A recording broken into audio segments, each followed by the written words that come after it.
ఇక హన్మకొండలో Chaitanya deem to be విశ్వవిద్యాలయం 12వ స్నాతకోత్సవం జరగనుందని chairman Purushottam Reddy తెలిపారు.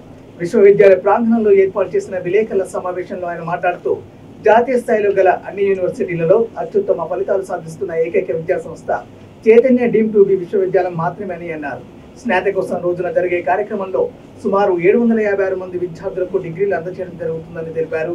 ప్రతి గ్రూప్ విద్యార్థులకు క్విజ్ పోటీ నిర్వహిస్తూ విద్యార్థులను అన్ని విధాల కాంపిటీషన్ పరీక్షలకు సిద్ధం చేస్తున్నామని తెలియజేశారు. చైతన్య యాప్ ద్వారా విద్యార్థులకు సంబంధించిన డిజిటల్ గ్రంథాలయాన్ని ఏర్పాటు చేసి వారి విద్యాభివృద్ధికి కృషి చేస్తున్నామని, విద్యార్థుల హాజరు శాతాన్ని కూడా ఆ యాప్ ద్వారా తెలుసుకోవచ్చని చెప్పారు. మా విశ్వవిద్యాలయం వివిధ కంపెనీలతో ఒప్పందం కుదుర్చుకొని విద్యార్థులకు ఉద్యోగ అవకాశాలు కల్పించడంలో ముందు వరుసలో ఉంటుందని, వివిధ దేశాల్లో సాఫ్ట్వేర్ ఉద్యోగాలు కల్పించడంలో మా అధ్యాపకులు కృషి చేస్తున్నారని అన్నారు. స్నాతకోత్సవానికి ముఖ్య అతిథులుగా ఎన్ చంద్రశేఖర్, మాజీ secretary department of science and technology, భారత ప్రభుత్వం, పెద్దిరెడ్డి, డాక్టర్ కళ్యాణ చక్రవర్తి మొదలగు వారు హాజరు కానున్నారని చైర్మన్ పురుషోత్తం రెడ్డి తెలిపారు.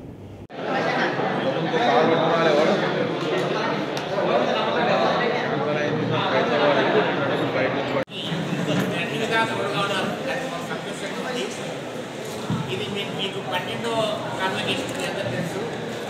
12 కాన్వకేషన్లో ప్రతిసారి కూడా మీరు పార్టిసిపేట్ చేశారు. అదేవిధంగా ఈసారి కూడా ప్రెస్ మీట్లో మీరు పార్టిసిపేట్ చేసిన చాలా ధన్యవాదాలు. మన యూనివర్సిటీ కాలేజ్ స్టార్ట్ చేసినప్పుడు 1991లో మొదలు స్టార్ట్ చేసాం అందరూ తెలుసు. తర్వాత 93లో పీజీ కోసం స్టార్ట్ అయినాయి. ఫస్ట్ ఎంసీ మనకే వచ్చింది, ఎంబీఏ అద్భుతం మనకే వచ్చినాయి. తర్వాత ఫస్ట్ బయోకెమిస్ట్రీ మనకే వచ్చింది తెలుసు 96లో. ఎంఎస్సీ బయోకెమిస్ట్రీ ఎవరికి రాలేదు. తర్వాత ఎంఎస్సీ మైక్రో వాళ్ళకి కూడా వచ్చింది ప్రైవేట్ ఇన్స్టిట్యూషన్. తర్వాత ఎంఎస్సీ బయోటెక్నాలజీ కూడా వచ్చింది. ఇప్పటికి కూడా ఎవరికి రాలేదు. ఎంఎస్సీ బయోటెక్నాలజీ ఒక మన ఇన్స్టిట్యూషన్కే ఉన్నది. అంటే దానికి నిబంధనలు బట్టి ఒక మన ఇన్స్టిట్యూషన్కే రావడం జరిగింది. అదేవిధంగా 99లో ఫస్ట్ ఇన్స్టిట్యూషన్ మన కాకతీయ యూనివర్సిటీలో 2F12 యూజీసీ యాక్ట్ కింద డిక్లేర్ అయిన ఇన్స్టిట్యూషన్ ఒకటే మొత్తం కనుక మన కాకతీయ యూనివర్సిటీలో 98, 99లో 2 పీజీ డిగ్రీ. తర్వాత తెలంగాణ మొత్తంలో 2007లో ఫస్ట్ ఇన్స్టిట్యూట్ గవర్నమెంట్ కాక ఫస్ట్ తెలంగాణ ప్రైవేట్లో ఫస్ట్ తెలంగాణలో మనకు అటానమస్ స్టేటస్ రావడం జరిగింది.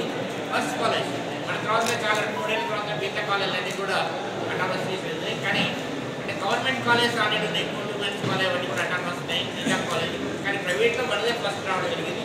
అదేవిధంగా ప్రతి సంవత్సరం కూడా ఇక్కడనే అభివృద్ధి చెందుతూ వస్తుంది.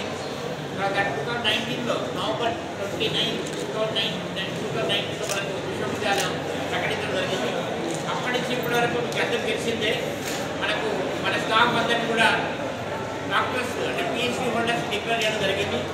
పిహెచ్డీ హోల్డర్స్ అందరూ కూడా మన దగ్గర చేరడం జరిగింది. వాళ్ళకు రీసెర్చ్ స్కాలర్స్ కూడా అలాట్ చేయడం జరిగింది. ఫస్ట్ ఇన్స్టిట్యూషన్ ఏదైతుందో తెలంగాణలో 2009 తర్వాత ఫస్ట్ ఇన్స్టిట్యూషన్ ఏదైతుందో మన ఇన్స్టిట్యూషనే డీమ్ టు యూనివర్సిటీ పర్మిషన్ రావడం. టాలెంట్ టెస్ట్ కూడా దాంట్లో మంచి ప్రైజ్, ప్రతి స్టూడెంట్ ప్రతి నలుగురు పార్టిసిపెంట్స్ ఉంటారు.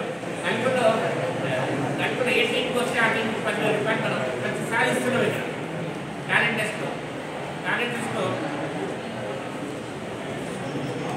టెస్ట్ అవుతుందో అది దాన్ని కూడా ప్రతి సంవత్సరం పిల్లలకి ప్రతి వారం అవుతుందో టాలెంట్ టెస్ట్లో 10,000 రూపాయలు మీకు క్యాష్